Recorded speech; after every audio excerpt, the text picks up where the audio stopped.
to be in the vertical with the minimum amount of effort.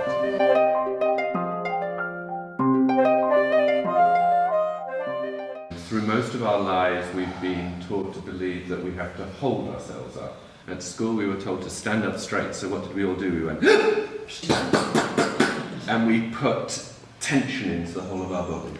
So we close down with those tensions which become habitual. We close down the possibility of movement, of mobility, which means we can't be fully available to what's actually happening inside us and around us, because the body is limited in its mobility. So our work is to find this hopefully nice, soft, balanced verticality.